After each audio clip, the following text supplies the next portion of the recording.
Hello, everybody. Everyone here, present with us today and online. Bear with me, Regen Farmers Mutual in Victoria. I'd like to welcome you all here today. Today we're talking about the Victorian Carbon Farming Program pilot.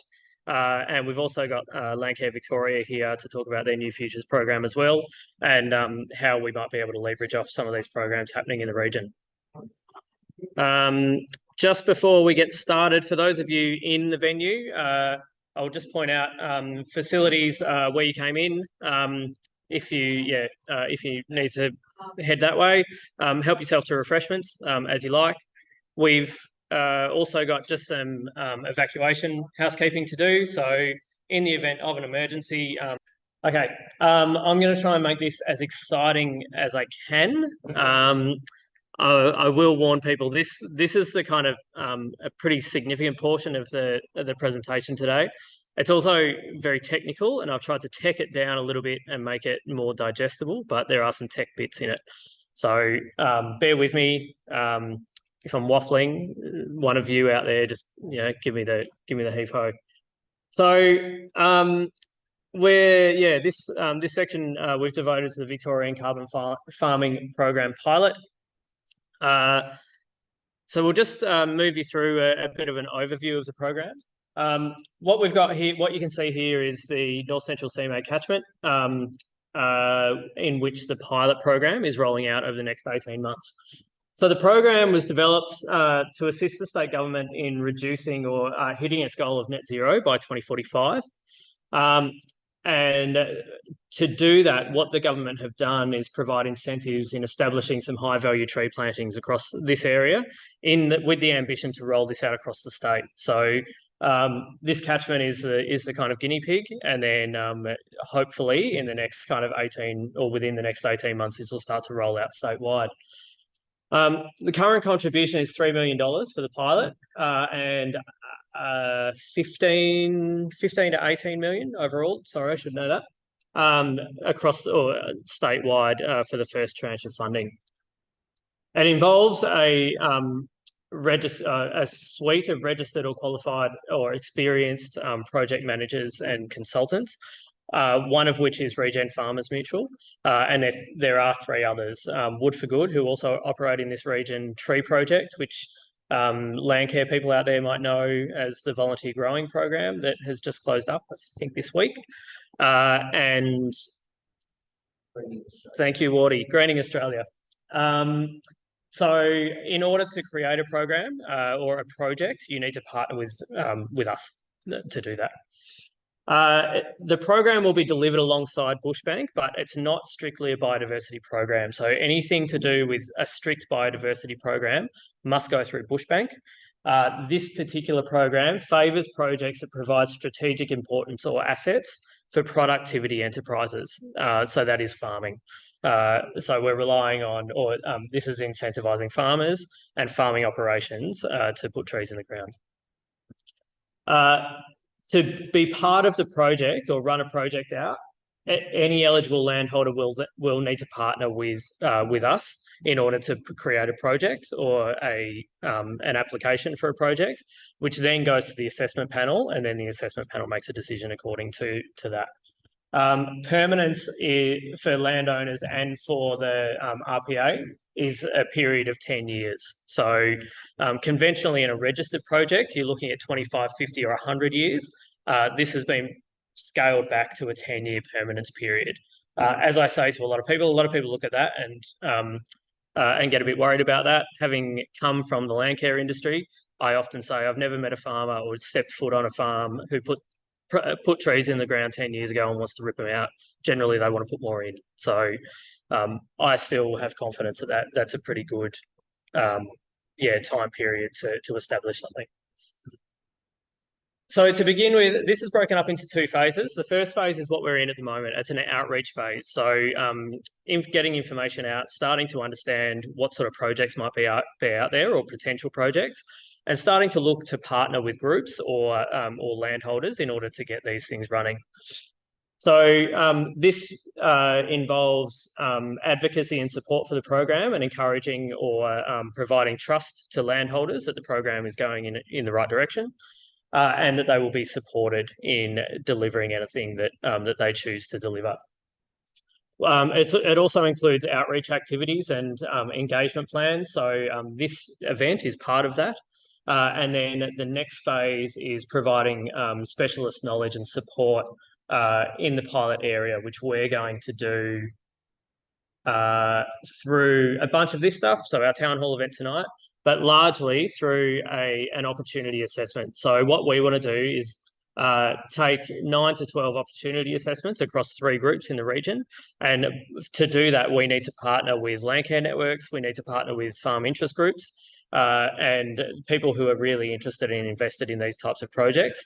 To run, essentially, we're running 3 mini pilots in the region to set the project up for success moving forward and start to get projects ready to be delivered or start to be designed by kind of the start of 2024. So while we do that, we will then create a webinar series that so 3 webinar series will also be delivered, and that will share that information that we kind of collect with those groups out to the broader audience in order to then start to scale that throughout the region and through the state. So as part of the pilot, we're actually trying to pilot the process as well, which refers to both what Wardy and Anthony have spoken about. And then we're going to share the learning. So really common, as it's come up earlier in the event, we're keen to share those more broadly across anybody who might be interested in this project.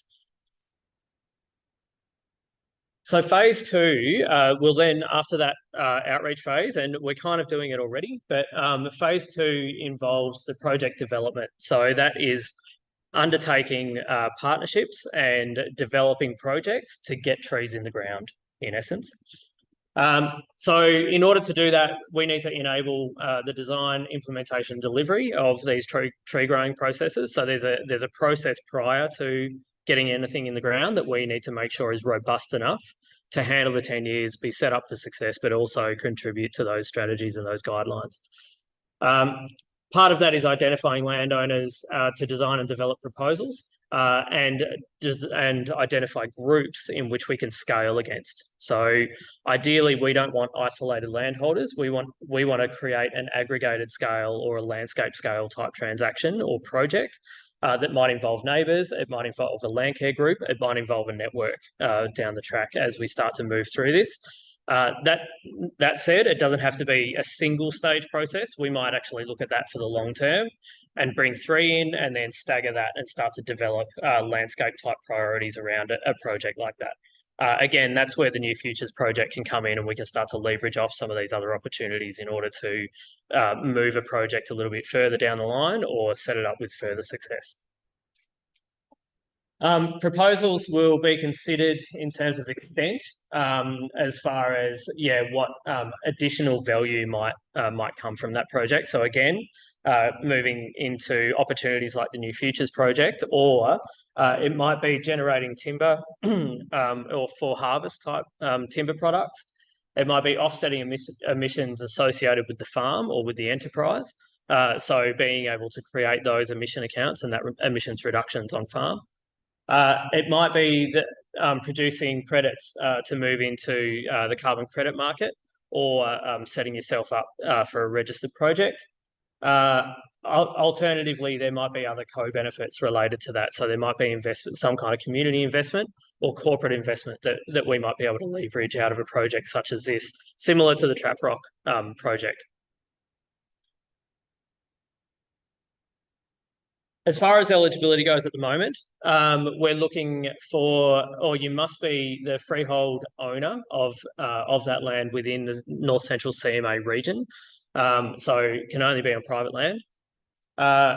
All owners, so if the land or if the freehold is under some kind of partnership, all owners must agree to the conditions and be co-signs. So as far as maybe succession planning goes or any of that sort of stuff, we really need to keep that in mind as well for the lifetime of the project. You must have an aggregated annual turnover of less than $3 million. This is the technical part. Not have been convicted of a crime, not be a criminal, and you need to partner with one of us, as stated. As far as project size goes, there's no necessary minimum project size, but there is a maximum size of 100 hectares, and above 50 hectares, there are other things that might need to be addressed within the plan. So things like a more detailed business plan, but also over 50 hectares, you need to establish a justification as to why this investment is required for a project like that, and why it maybe can't go directly to an ERF project or be registered directly.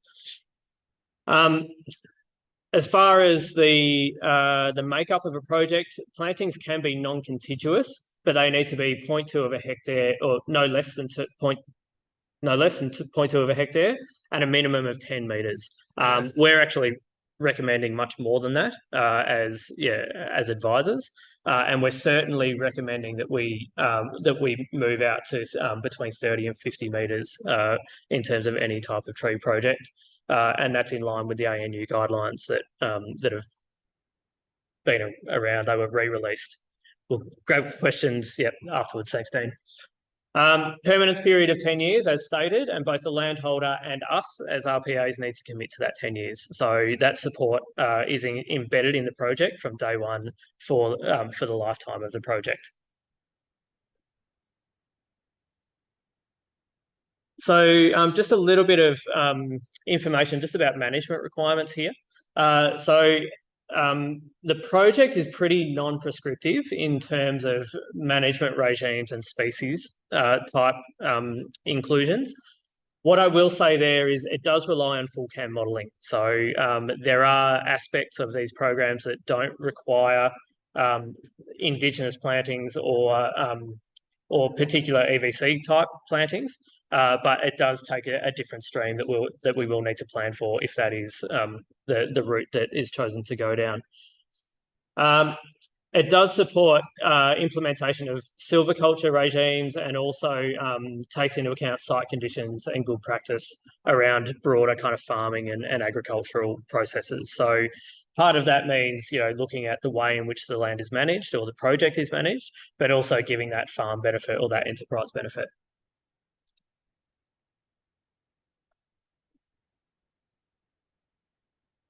Now, when we talk about, again, technical warning here, but the guidelines and what we need to design for are two particular things: forest cover and canopy cover, and they are directly linked to the federal modelling and to the full CAM modelling as well, or the carbon methodologies. So there is a little bit of that has been embedded in this program. Plantings need to be able to achieve forest cover to a 20% cover at 2 metres high, which is quite standard. So we need to design for that. We also, it's also suggested that more plantings are put in, and then thinning or other kind of management is undertaken in order to do that. When we talk about crown cover or forest cover, that is the amount of land covered by the outer edges of a tree or a group of trees. So there are pretty rigid kind of auditing processes throughout the project that need to atone for this. And this is just an example of how you might go about that, or how the design might look.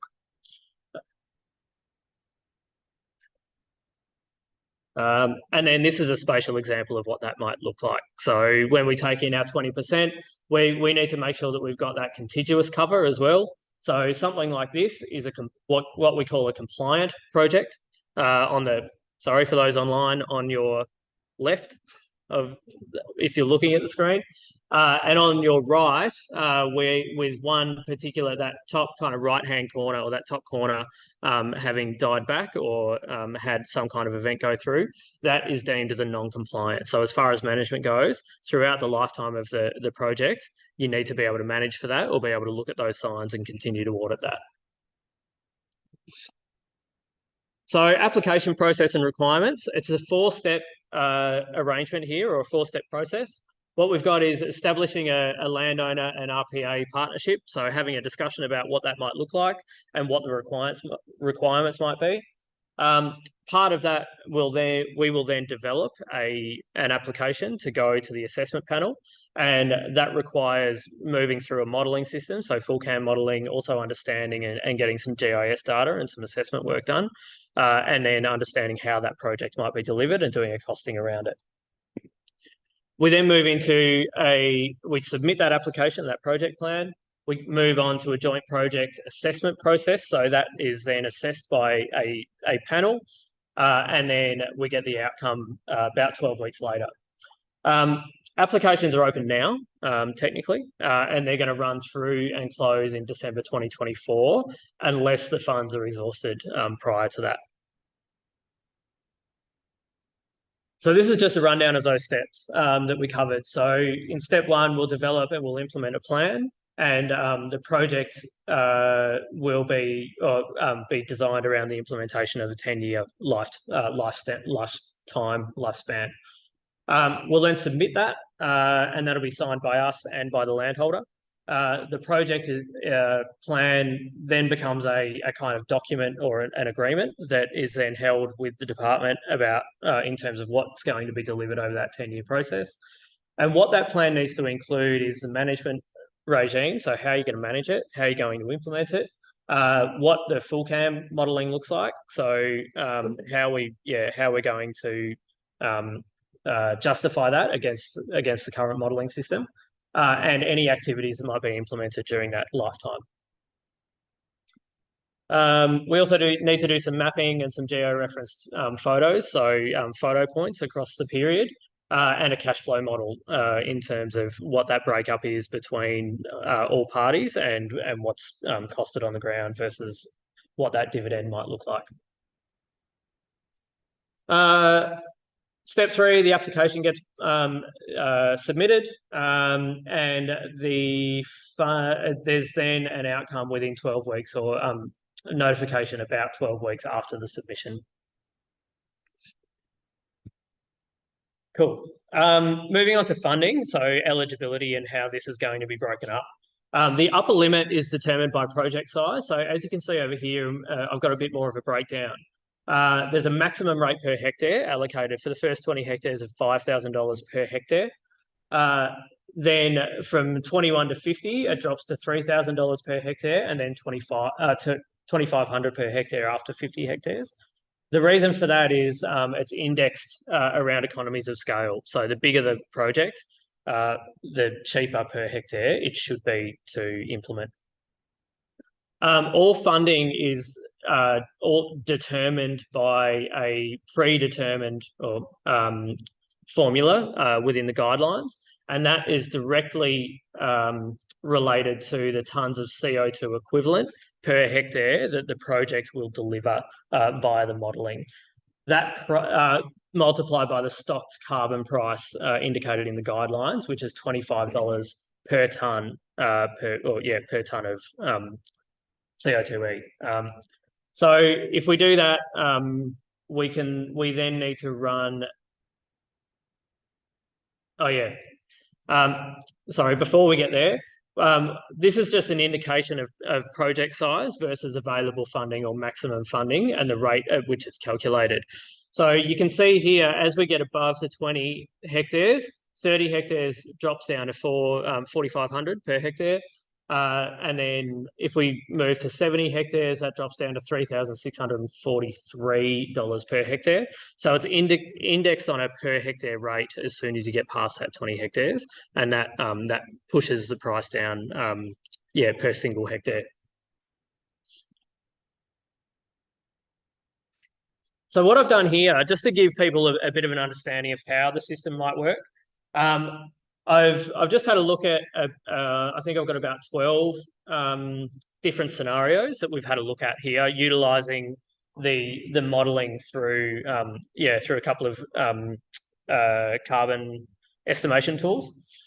So if we look at Sidonia at the top, we've got a 68 hectare property. Total tonnes of CO2 equivalent across the lifetime is 7,200 tonnes. That averages, or that works out to an average of about 10.6 tonnes of CO2 per equivalent per hectare per year. You'll notice the reason for this slide is you'll notice all of these areas are giving us different averages or giving us a different sequestration rate. And what's important here is this is what determines the funding equivalent. So if we move forward and take these areas, uh-oh, confused it. So if we take the, oh no, there we go. So if we take these areas now, we'll take Sidonia again. I've rounded that into just some rounded hectare equivalents. So we've rounded this up to 70 hectares. That means our eligible grant funding, maximum eligible grant funding is $3,600 or thereabouts. Total eligible is $255,000. But then we need to take into account our tons of CO2 equivalent that the modelling provides us. So, oh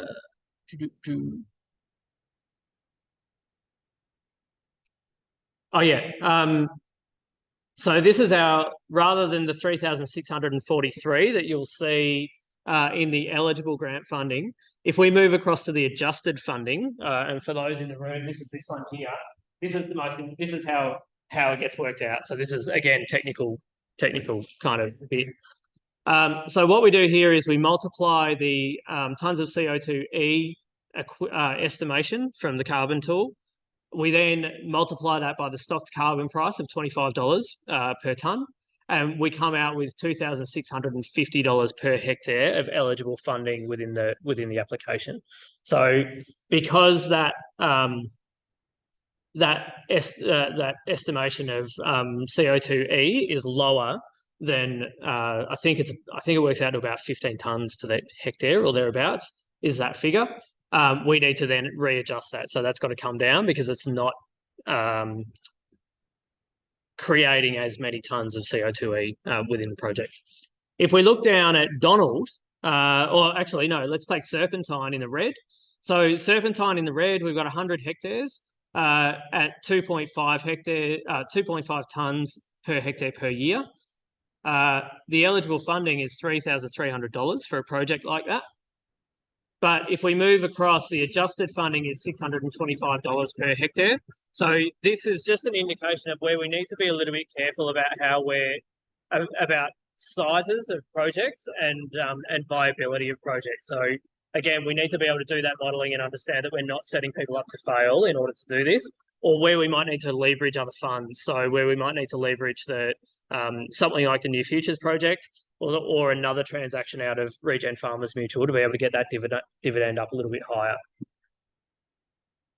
If we look down the bottom at Baal, we've got a 100 hectare area, but this is actually telling us that, so the modelling tells us that we've got nearly 15 tonnes to the hectare. This is where we need to adjust ourselves down, the project down. So maximum is $3,300 per hectare. If we were to run the numbers, we're actually up at $3,700 per hectare on that estimated tonnes per hectare rate. Okay, so in this instance, our maximum funding is $330,000 for the 100 hectare project. What that means is we need to revise our adjusted funding down to $3,300 per hectare. So to break that down a little bit more and hopefully clarify it a little bit, what I've done here is I've taken that Sidonia, I've taken Rochester, and I've taken Baal on the map here. So if we start from the bottom, Sidonia with a 70 hectare pasture conversion, our total eligibility is $3,643 to the hectare. Our adjusted eligibility comes down to the $2,650 per hectare. So our adjusted eligibility total is about $185,000 for the project. If we move to Rochester in the middle, we've got 3.8 tonnes per hectare per year on 80 hectares of cropping conversion. Our total eligibility is $3,500 to the hectare. That's revised down according to the 3.8 tonnes per year to $950 of eligible funding to the hectare, which brings our project down to $76,000 or total funding, eligible funding. If we look at Baal, as I suggested in the previous slide, we actually need to, at 100 hectares, it's actually worth, when we do the adjustment, it's actually worth 3,700 to the hectare, but we revise that down to 3,300 in order to come into the guidelines. Whew. Okay, great. So hopefully that gives you a bit of gives people a bit of an idea. We will move into a bit of a discussion now and some next steps. So just to begin this portion of the presentation, what I will say for people out there and also for people here, if you are interested as a group, there is a QR code there that you can scan to register your group for the outreach program. If you're a project interest, then the projects follow that project interest QR code, and we'll get registrations or EOIs through there as well that we can follow up after tonight. So next steps for anybody interested, register yourself, register your group. If you have got neighbours who might be interested here, so we have got a few people coming to us that are forming blocks of maybe 4 or 5, please do that as well. So you can do that as an individual project interest, or you can do it as an interest group.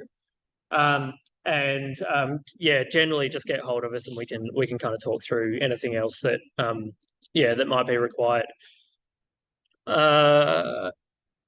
So I'll just open it up now. I just want to bring Wardy into this, and perhaps Claire or Anthony or both of you. How we're going to do that on screen, I'm not quite sure. It might be a usual suspects, line us up on the wall type situation, but we'll see.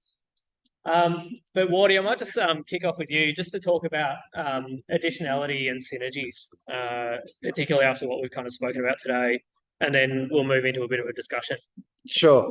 So working with within that idea of a landscape, you're wanting to get multiple outcomes. So you don't just want planted trees, for example. You want habitat that comes from those planted trees so that you can improve biodiversity and you can provide a home for endangered species.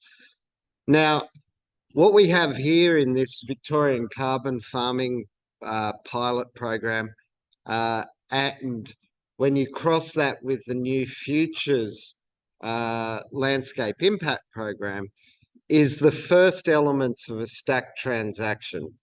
You can get a group working together with the New Futures program. They can get income for planting trees through the Victorian Carbon Farming Project, which assists them but doesn't preclude them from getting into a clean energy regulator project so that they can also get ACCUs, right, over and above the Victorian Carbon Farming Program.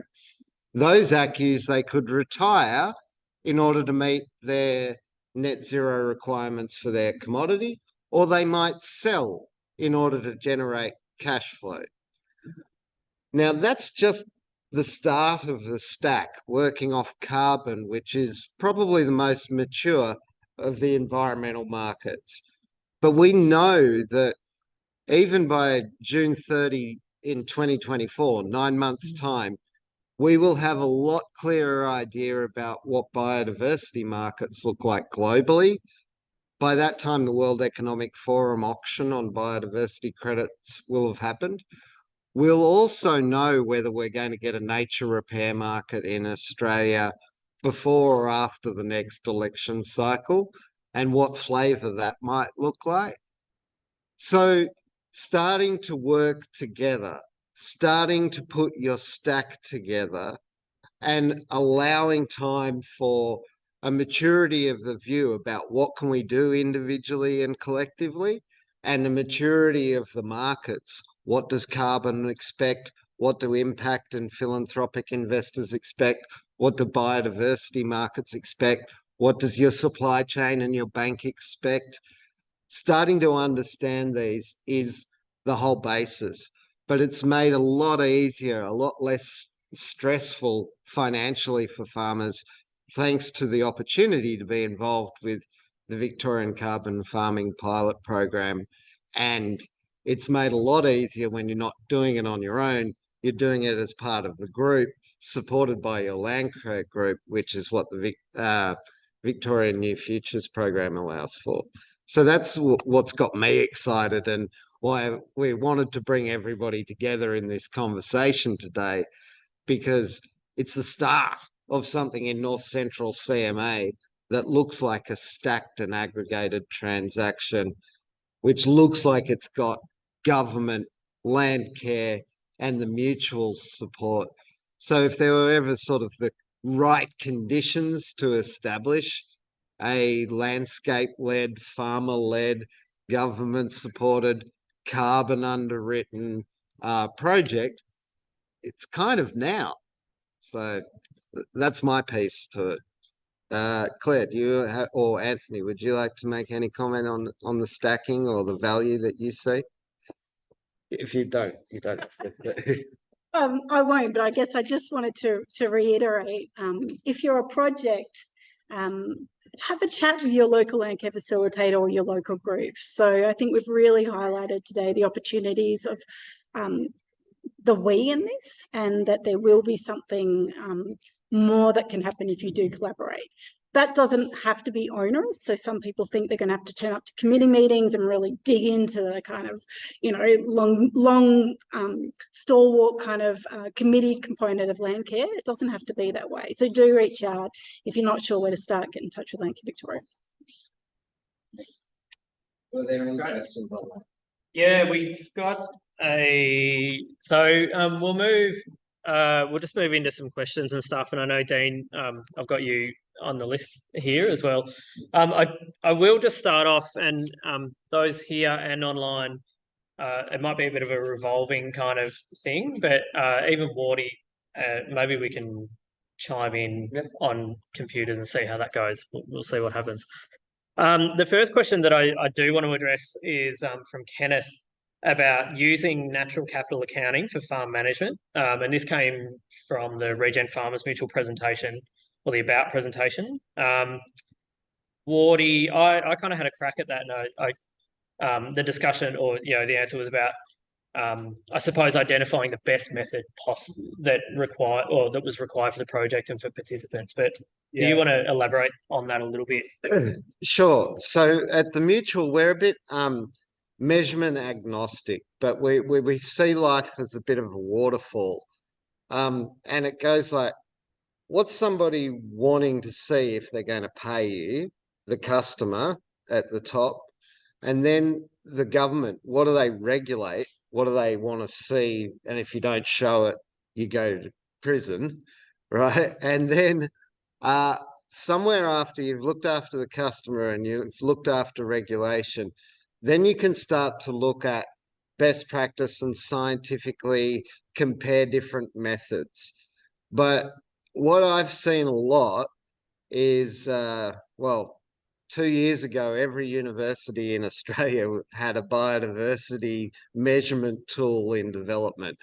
And I know from talking to the feds at DQ in Canberra, they had a biodiversity innovation grant that they had only $8 million for, and they thought they'd get like a dozen applications, and they had over 100 applications of biodiversity measurement innovations. And I would make the case that I don't care which innovative biodiversity measurement tool we use, so long as it's something the customers have confidence in and are willing to say, if you show me that, I'll pay for that, and that the regulators are satisfied. Once those two priorities are sorted, we can talk about natural capital accounting versus accounting for nature versus a veg condition assessment versus a bioindicator assessment from birds or from bees or from significant key indicators. So the answer, Danny, will probably not help. We don't care. We care that you can get a value out of whatever activity it is that you're doing, and whatever you need to measure to prove that that activity is achieving its outcomes. That's more important to us than which process. Hopefully, Ken, that helps position where we're at. Thanks, Forty. I might it's not really pulling rank because you are higher rank, but maybe I'll revise that and say we do care in the form that we need to make sure that it works for the project and the participant rather than conforming to a particular methodology or accounting method. I'll note you, Paul, but I do want to just give Dean a chance to ask that question or dress me down or similar. I never quite know with you, Dean, but it's always fun. Just a few thoughts looking through that. Do you happen to have, by chance, a Venn diagram that has the overlap between the different programs and the confluence of those? That would be, because there's a lot in there. Yeah. And anyone in this room including each of you guys. Yeah. So if you had something like that on the page, right? Because it's all about communication. Value is to other parties. Yeah. I'll just address that just for our online participants and then I'll let you keep going. So the question was about having some kind of Venn diagram about all of the information that I disputed everybody. The answer to that is not yet. I am working on a 2-pager, which is currently about 6 pages, but I'm still trying to. This is kind of mark 1 of the distillation, and then I'm hoping to distill that a little bit more through some case studies and a bit of a 2-pager that we can get out. Yeah. Great. Then the next thing is that if you're shuffle that. What would be terrific to see is some work examples. Yep. And there are some, I can point to what I thought was really well done in the past from the federal government. There's a lot of information here, and you can say, again, you can give it to someone as a single one-page fact sheet that Danny's farm over here, this is what he normally runs, his time poor, his cash poor. So he's really not going to throw money at it. He loves the idea, but he doesn't have time either. He's still busy cleaning up all the doors in his creeks and whatever else. Yeah. And the case study, hypothetical case study, basically walk through and you go, okay, that's almost like what I do. I can transpose a few numbers and things in there, and then I get it. Yeah, absolutely. Yeah. So for those online, the question was around getting worked examples and case studies to be able to allow the information to be accessed and a bit more digestible around similar scenarios. That is part of the outreach. So that's the intention of that outreach process in working with those groups and getting those 12 or so case studies together. So what we'll be looking to do is we want to disperse that across the North Central area and work with those groups to understand what their enterprise is, understand what their emissions are, and then provide a series of different options for them using the Regen Farmers Mutual's tools. The main one being the Regen Digital twin platform. So what we hope to end up with is 3 people or 3 individual farms that we can aggregate together into a type of aggregated project, but break them down into their individual components as well and their individual needs, and find the best opportunity or best options for them in terms of the design of it, what it looks like in terms of costing and funding eligibility. Don't do it there because you might get you kind of get less carbon, tons of carbon there rather than doing it there. Looking at all of that sort of stuff, and then being able to distill that down into those particular case studies for people to start to look at. So that's very much the first phase of the project. Yeah. So for farms that we do a lot of store carbon too, regen. So what's coming down the pipeline? We're also involved in co-design of land management methodology, which essentially avoids you having to stack all these things as independent methodologies, which has a big overhead, cost, time, everything else, but to bring them together as one whole function. project. Yeah. It's a lot of issues. Maybe that's one of the experience. Guess what would be nice to see here, and address it, is where you have people that are already involved in the carbon project, engineering principles, if they go down that IFLM pathway, then rather do like they don't want to separate themselves from that, they can actually build on top of that. Mhm. Yeah. To be part of what you're offering here. Mhm. That would be beneficial, and I suspect that's something you want to do. Do you want to answer that for the online community? Yeah, I'll just recap that for online. So we were so that was that's I'm going to call it a statement, Dean. Was or yeah, we'll leave it there.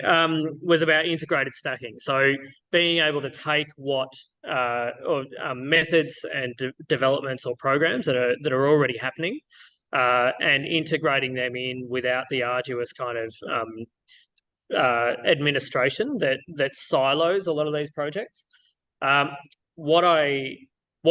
start and then I'll probably throw it to Wardy, but absolutely that's what we want to do. So Regen Farmers Mutual is about it's about progression and being able to understand what that progression of regen ag farming is or sustainable farming or whatever label you want to give it. We don't care. That's one thing we really don't care.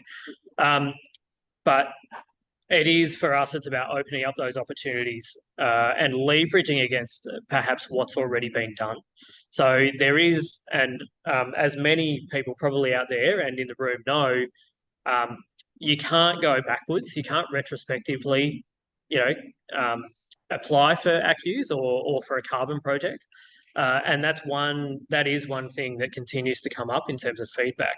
So opportunities that we look at are trying to find some kind of investment or opportunity that will actually pay for some of that front-ended stuff that hasn't been accounted for yet, in order to then progress those methods or those practices on farm and bring them all into a landscape scale type transaction. So what are the good things that you've already done? What benefits are you seeing? Where do you want to go next as part of your entire enterprise? And then what's the future buyer, or what is that future kind of investment? So hopefully that addresses that, and I'll throw it to Wardy. And Dean, I've been waiting for that integrated farm method with you probably for 12 months now. That I've been talking about it coming. I can't wait for it to come.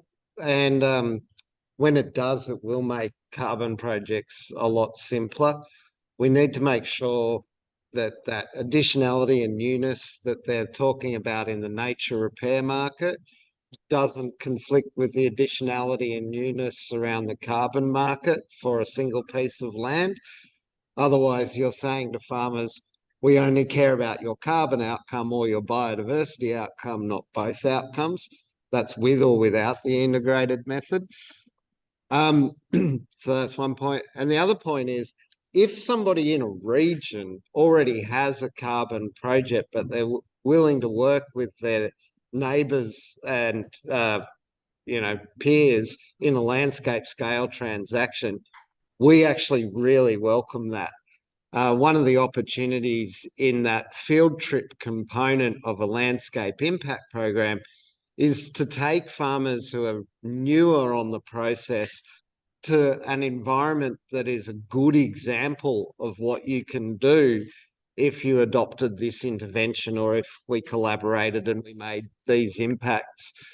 And so actually having a leading farmer who's done, say, soil carbon or planting trees in the region is absolutely really helpful to the overall group. And so far from being dissuaded, we would encourage mature carbon projects in. The challenge they might have, depending on how they got into a carbon project, is they may have non-disclosure agreements and conditions put on them by their project developer that actually stops them from sharing their knowledge, the financial model, the methods, what went wrong and what went well with relation to their project because of the way that they might have engaged with a corporate broker in the past. That's been our biggest issue, compared to, we're open. We want as many farmers as possible. If they're already on this train, great. But what we've found is a lot of those farmers that were early in signed, really horrible contracts in hindsight that prevented them from even being able to tell horror stories or good stories. There was no transparency around it. And part of our 10 principles is to counteract that and say, we want you to tell your neighbours what's working or not working. Yeah. So hopefully that helps. Thanks, Morty. A couple of other questions. I'll just address two before I come to you, Paul. Another couple off the chat. Another one from Kenneth was talking about native timbers. I haven't got it here in front of me, but the answer was yes, I agree. And there is a method for that. So just addressing just going back to the guidelines and the project, what we've, I suppose, distilled here is a standing carbon project. So they're biodiversity and standing carbon projects. That's what we do. And I think I can say that's what we do best. There is also another pathway called the For Harvest pathway. And the question was related to the cessation of the native timber industry and where the incentive is to start to grow native timbers privately or on farm. So that's what the For Harvest pathway actually enables. So the guidelines in short, the guidelines address that. If anybody is interested in a harvesting type project, we think that can actually be included in an aggregated model. We just need to be able to account for that and justify it and be able to, work around that. But there are also other ways and another kind of indexed system for the For Harvest arrangement, which actually gives you a little bit more per hectare. Because of the requirements around pruning and the kind of more excessive management requirements. So there is the guidelines do establish that, Kenneth, and for those others that are interested out there. And I'm happy to take any calls or questions about that offline if you are interested. I'll also, while we're here, I'll just address Andrew's question or comment about why it's tree focused, and I know Wardy addressed that in the chat as well. What I will say here is that's what this project is. So it's about trees in the ground, whether they're for harvest or whether they're for enterprise benefit. And there are other projects available that do look at other ROIs that AgVic are looking into, such as the carbon accounting models and moving people to carbon accounting within their current structures, understanding their emissions and being able to reduce those. There's a lot of feed and methane reduction programs out there as well. And there's also some farm transition type programs too. So it's not that they're not being addressed; they're just not being addressed in this particular program. This is about the benefit of biodiversity, trees in the ground, and what that can do for farms and co-benefit around the enterprise. I'll jump in there for a second. Yep. And just not trying to be cynical, but just practical, because government spends our money collectively as taxpayers. They always prefer to invest in something that they can point to and say, this is what we produced. So soil carbon is harder to show this is what we produced. But if you've paid for, as the Victorian or the federal or the New South Wales government's the same, if you paid for trees, 5 years later, you should be able to point to a map that shows the trees, and you've got a level of certainty and confidence on the investment. And so governments favour things they can point to. And so the outcomes that are harder to visualise, harder to see, harder to record, they'll tend to come from less conservative sources than government. Right. Thanks, Wardy. I'm going to throw to Paul. Paul had a question. Thanks, Dean. Given this is a pilot project, I'm assuming that you guys are open to I suppose, examination of the structure and principles behind doing this. We want to learn on it, and as the time goes on, we want to adapt and get better at doing stuff. So I'm sort of interested in risk management and legacy issues that ultimately, as I understand it, we're trying to do this for the long haul. We want to sequester carbon and make sure that carbon stays locked up and sequestered for as long as possible, which to actually have the kind of impacts on impacts. A carbon that we lock up in the short term in trees ends up being lost through removal of that vegetation by the landholders in due course, or other processes, i.e. senescence. In other words, the plantation dies after 20, 30 years, it's not replaced, it's not self-replacing. So in the end, our investment's short term. And I'm sort of interested in how we can structure this so that we get long-term results. It's a lot in that, Paul. I will. So, just to distill that for our online participants, the question was around this being a pilot, wanting it to be better, and looking at the principles of the legacy over the longer term, and just being able to kind of look at the risk mitigation around that and the climate impacts, or perhaps clearing impacts or land management impacts that we might see further down the line in 20, 30, 40 years. Did I get that? Yep, great. I'll put my answering hat on.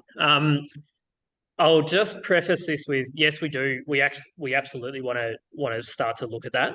But I also just want to point out that we haven't written the guidelines either. So yeah, yeah. For others. But absolutely, yeah, we're really interested in that. I think from our point of view, the kind of outcome that we're looking for is that longevity. Like, we want them to be there forever, but we also want that management style that precludes that kind of senescence or builds upon it. So you're absolutely right. Like, if we take the two bones of this method and the outcomes of 2 meters high, 20% cover, yeah, you can smash in a whole lot of acacias, but we know that they're going to die, in 7 to 12 years, right? And we end up with nothing again. So that's on us to deliver that kind of more perpetual type design.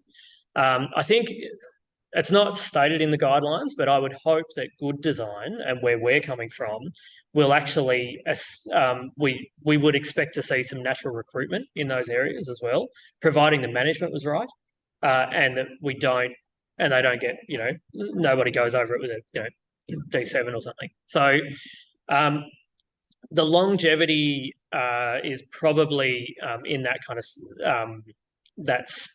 well, don't like the term, but in that stacking. So looking for other, levers to pull in terms of making them a little bit more long term. And that's actually what, if we look at the bones of this project, that's what it's there for. So the project has been, put together as an incentivized scheme for landholders to look at other avenues, to kind of stack on top of this. So fundamentally, the department and the government have understand that the smaller holdings in Victoria can be really restrictive in federally listed projects or federally registered projects, and they need a little bit more help to get off the ground. And that's what this is about. So our job is to make sure that they're designed well, that we've got the right people that are doing them for the right reasons. We know that if your neighbours are involved, then all of a sudden it becomes a project like this. It drives a little bit more ownership around things like that. But we also need to start to look for other options that we can lever off. But I will also say, again, being in a land care kind of industry, and I know you're there too, is it's very rare to meet a landholder that wants to rip their trees out after 10 years. They come to us and say we want more. So we want to rely on that as well. Yeah. Yeah.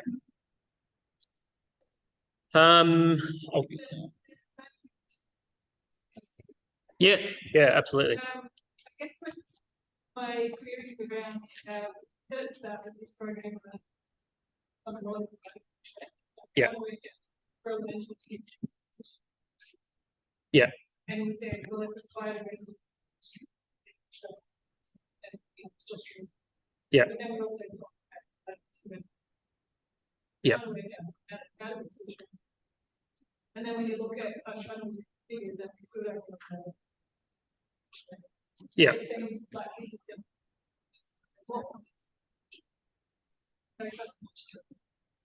so my concern is that we're in the state of other doesn't have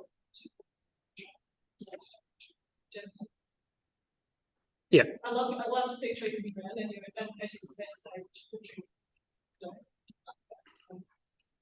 I guess program but challenging lots of arguments on the Yeah. not one set but two long term. So I guess I'm just looking at how who determines which way that. Yeah, great. Yeah, a really good question. So just for our online folks, the question was around the difference between bushbank and the carbon farming pilot, and where how you determine which is which. It's very clear as far as the VCFP goes that it must be part of an enterprise. So it must be for farming assets and to diversify that farming asset. So whether that's in for harvest or whether that's around stock management and shelter belts or riparian buffers. So the test for us is it part of a greater farming enterprise and looking at those benefits? If it's a tick, okay, we can move down that path and we'll develop a program, a project. Is it a lifestyle block that people have got that they don't rely on enterprise or money, cash coming in? If that is the case, then we need to push that to bushbank. So this is very firmly based in an incentivized scheme to get landholders either reducing their emissions internally or moving into other stackable kind of options like the carbon market, like so ERF projects or biodiversity projects or similar, or for harvest projects. So I suppose the short of that is, has it got a carbon accounting or a enterprise attached? If the answer is yes, it's this program. If the answer is no, it's probably a bushbank program. Yep. Sorry, I don't think bushbank's really that simple. No, but yeah. We don't want to understand that because it's really. Yeah. Yeah, so so this idea of checking this price, that's when trees taking carbon. I'm thinking it's going that's that. Yeah. The comment there was just about the availability of bushbank and being able to get into that. I'm not at all versed on bushbank, so I can't I won't comment on that, but I do take the point that there's probably a few more administrative things around that sort of agreement than there is perhaps this one.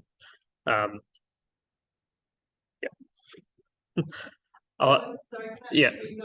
I will just, I do have one somewhere. Is the question for me or can I throw it to someone else? It's probably one of those slides. Yeah. Yeah, okay. All right. But I guess it was in relation, like you showed different locations come up with the theme. Yep. And that I guess is based on. Yeah. I just wondered why, like, it made a big, like, 80 and why is there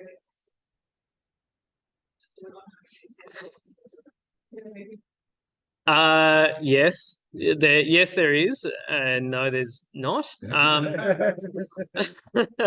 That was me trying to distill a few examples that didn't create another 10 slides. So yeah, so there will be more of that in the outreach and probably a little bit more information to come out around that.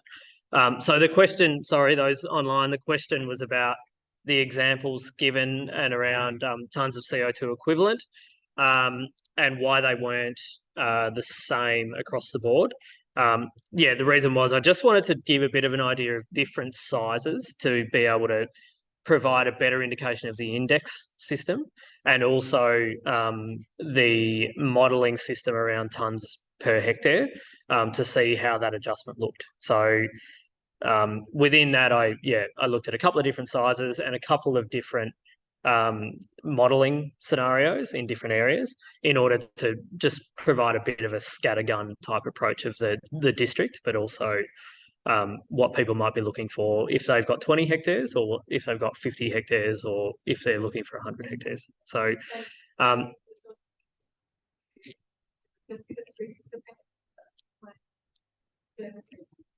yeah.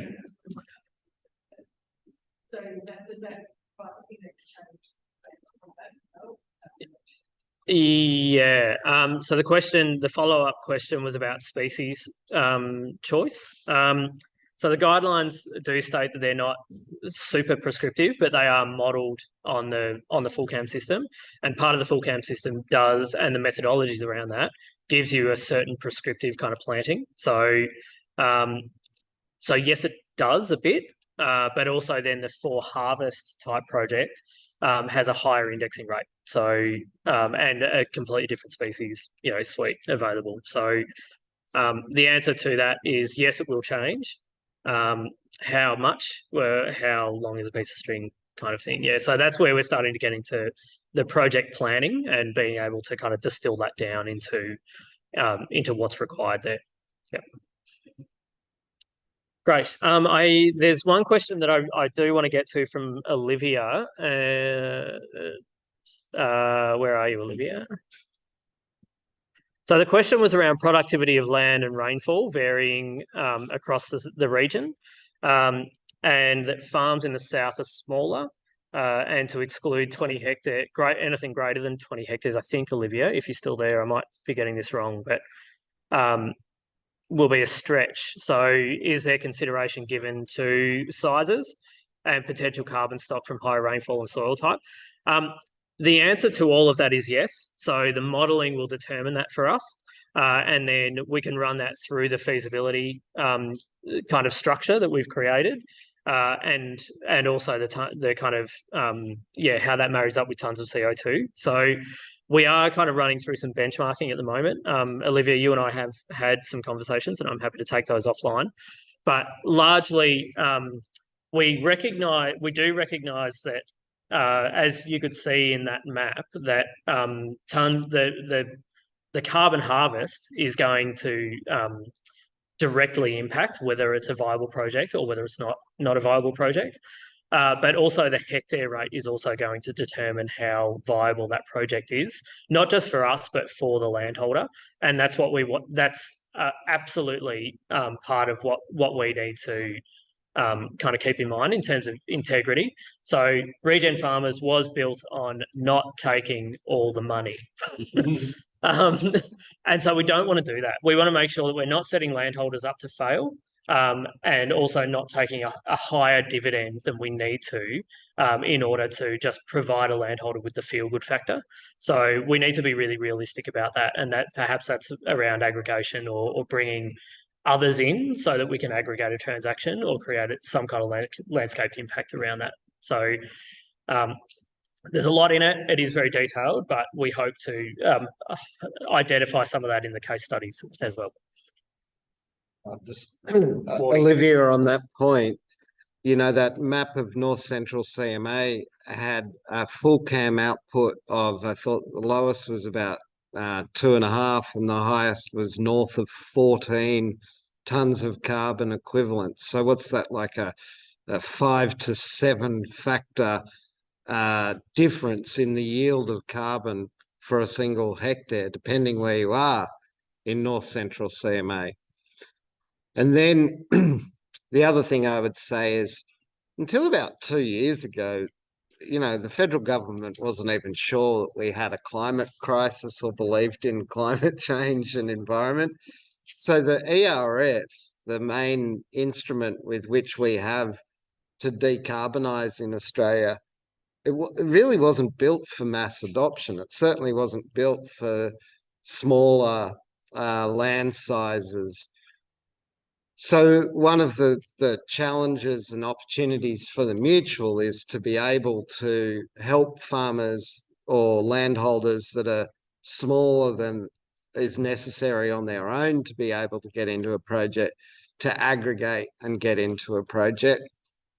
And the same challenges you have here in North Central CMA are present in the Northern Rivers, New South Wales, and are present pretty much all up and down the eastern fall of the Great Dividing Range. So we are very attuned to the fact that we need to engage with lots of small landholders, take parcels collectively, aggregate them up, and then be able to fit with the instruments that we have here in Australia.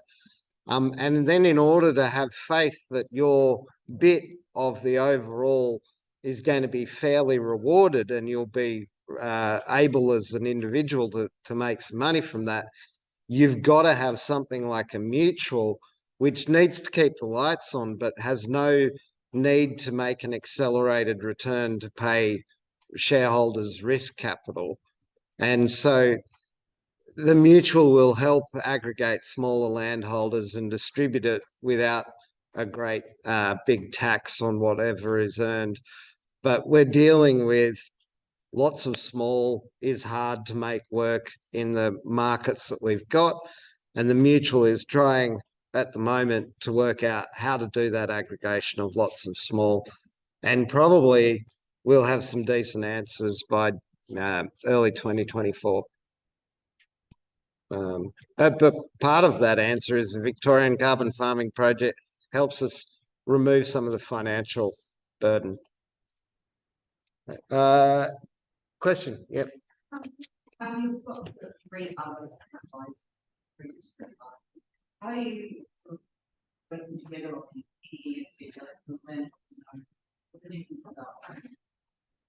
Yeah, good one.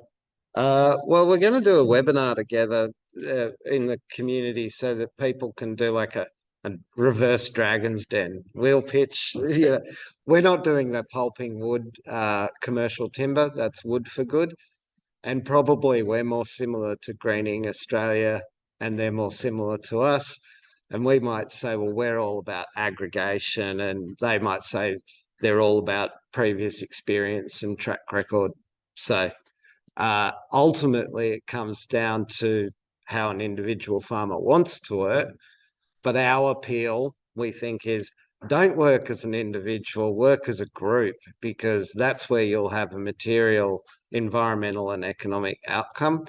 Greening Australia would be less inclined, and probably Wood for Good, but I'd have to talk to them to tell you to work with your neighbours and work with your land care group. They'll probably be used to dealing with individuals on a bilateral basis. Thanks, Wardy. Just for those out there, the question was around the 4 RPAs, so whether we're talking to each other or not. I'll just elaborate on that, Wardy. So the shorter answer is we are talking. So we have had discussions together. As far as particularly the 3 smaller RPAs, let's say, so Regen Farmers Mutual, and I only do that because Greening are very commercial or very big, but us, Wood for Good and Tree Project, we kind of know our scope. So, and we've got a bit of an understanding of scope. So, as Wardy mentioned, Wood for Good are very much in the for harvest category, and that's their focus. Not necessarily for us. We're happy to bring an aggregated type kind of agreement to the table there, and we've already spoken to them about that, and they're quite happy for that. But effectively, we can break it down into three things. So we're about getting trees in the ground and benefits for the farmer, or kind of landscape type or carbon type benefits for the farmer. And this is very loose. So if anyone's watching this back, come at me. Wood for Good, very much focused on the for harvest stuff, but they are also interested in the aggregation around that. Of course, they're going to get better benefit and better outcome out of having neighbours come together in projects because there's less travel involved. There's less, you can bring contractors together, all of that sort of stuff and aggregate that way. And Tree Project are very much there for some of the smaller kind of areas and smaller farms. So being able to grow local and be able to kind of integrate with land care groups and others as well. So that's their kind of focus, and very much around riparian type areas and buffer areas and dams and such. So we're probably, as far as we're concerned, we're a bit more farm centric. So we want to look at how we can design for farming outcomes, whether it's stock protection, whether it's wind shear, designing for, to prevent wind shear from off crop, that sort of stuff. We're very much kind of probably in that vein. So short answer is we're talking to each other, and we do need to run that through for ourselves, a bit of an assessment of the queries that we get. And we might go, actually, you're totally for more about Wood for Good than you are us. And so we would point you in that direction. Is there any other questions? Otherwise, you might have earned yourself an early mark. I've just got one, sorry. I'm thinking some of the landholders in our area are cautious about it, and possibly would be prepared to commit huge amounts of land in. So might end up with them sort of saying, now this is the thing, it's not just because I'm talking geographic. So you could end up with a situation where they're in each other, smaller clusters and big farmers. So is that going to be an issue for you, or you prepared to cross the whole CMA region? And I don't understand. Clustering, I get as advantages when you actually do the planting, and the harvest within the catchment. Theoretically, it's day and age. Clustering. Yeah. Oh, okay. So so the question was around clustering or aggregation and whether we're open to doing that across the catchment, and whether we'll get worse results through clustering than we will through opening that up. Is that the distillation of the question? Yeah.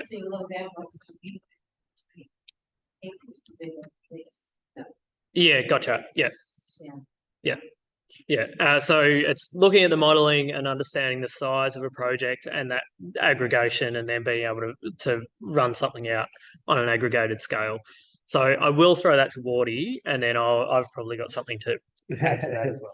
How big's a landscape is what I would argue. So if you're all in the same catchment, the same CMA, that might bind you. But we've talked about rainfall and soil type and agricultural production also being definitions of a landscape.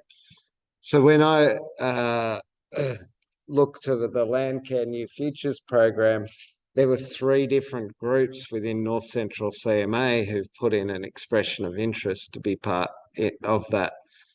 So we would probably work with one group, not all 3 groups concurrently, because we're better off getting a success, and then modeling that success than having people all over the place.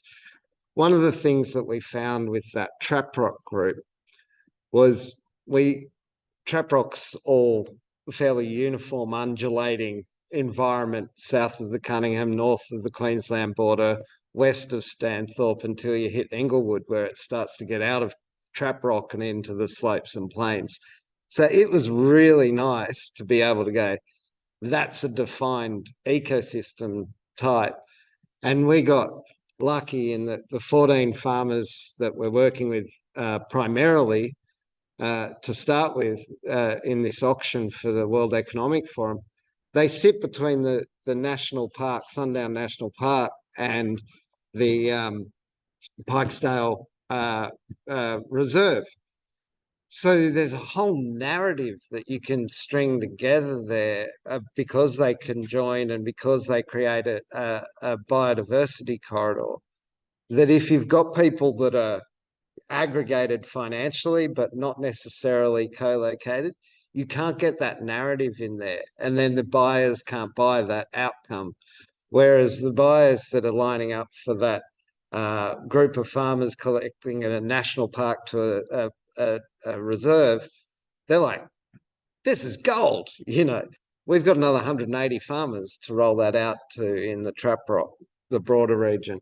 And I'd use the same philosophy here in North Central CMA. Let's get the narrative and the economics right, and then scale it, you know, out. But I wouldn't want somebody at the north and the south and the east and the west. Yeah.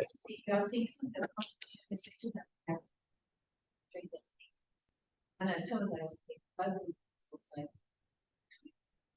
you know. And that's fine. Look, and that actually creates the space between leads again. Yeah, I mean, people can try and game it, but ultimately we've got to find an economic and environmental outcome. The farmer does the same. And so there'll be, you know, there'll be the chance that some of those people giving 20 hectares out of 2,500 provide bigger gaps of continuity than lots of small farmers somewhere else. We'll just have to use our heads whilst co-designing this. And if we keep our mind so open, our brain falls out, then we've kind of lost something. So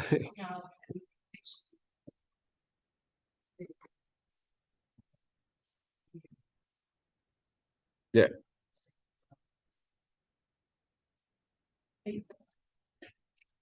I'll just follow that up in the chat. Yeah. So I've just followed that. Sorry, just added that follow-up question to the chat, just talking about size in relation to land size and how we might go about that. And I'll just echo what Wardy said. It would be about designing that appropriately. But I suppose the other thing that we need to be realistic about is the program is not. It's not solely focused or designed on aggregation of neighbours or landholders. That's where we see the pathway, and that's what we would prefer because we know that it provides greater benefit and greater outcomes. But at the end of the day, if somebody has got 20 hectares in that area and they want a project, we can look at that, yeah, you know, on its own merits and look to see whether that is a viable project. Yeah. The other thing I just do want to address that a little bit more, Chris, and I know we're kind of running out of time, but yeah, just going back to what Wardy was saying about how big is a landscape. You know, we know, like when I was with LPLN and when we were kind of starting to talk about these types of projects 2 years ago, you know, we created a project while I was still there around a landscape transaction or potential landscape transaction that has since turned into something else. But that landscape was around that kind of just north of Serpentine, just around here. But it ran from just north of Serpentine all the way up to Liaga. So it ran nearly, you know, 80 kilometres or something. And we were looking at that as a single landscape. So the intention in that project was finding the landholders available or around or, you know, or interested to sign up for that. And we knew that we weren't going to get, you know, we needed, I think I did the back of the envelope that we needed about 80 landholders to buy into a project like that to get it off the ground, right? But we were able to do that incrementally. So it wasn't necessarily about finding all of them at the same time. If we did, we'd fall over, like it wouldn't get off the ground. It was about finding those early ones that we could pilot with and we could understand and start to kind of get the framework of a project like that in order to then over a 5 or 6 or 7 year process, work our way, either, from one end to the other, or, just work our way into the project. And I would and then I would take, we know that there is a pretty prominent fella around this part of the world who has a great, I love it, a great vision of getting emus back into the landscape and what is it, connecting the gun bower to the Grampians. For them, yeah. Yeah. But that's the vision. That's that higher vision. And I mean, that is a significant project. That's not going to happen in that person's lifetime. But that is the landscape that's what he defines as a landscape. So I think we can take those sorts of things on their merit. But as far as that's concerned, and as far as the outreach is concerned as well, if we look at that map, we are looking for groups, but we want them right across the catchment. We don't want to kind of target those, one particular area. Great. Okay. I'm certainly talked out. I don't know about any of you. I feel like the people online that have stuck with us are probably questioned out. So I might close us up, folks. Thanks very much for coming. I will pop anybody interested to contact us. You can contact me, and I'll pop that in the chat.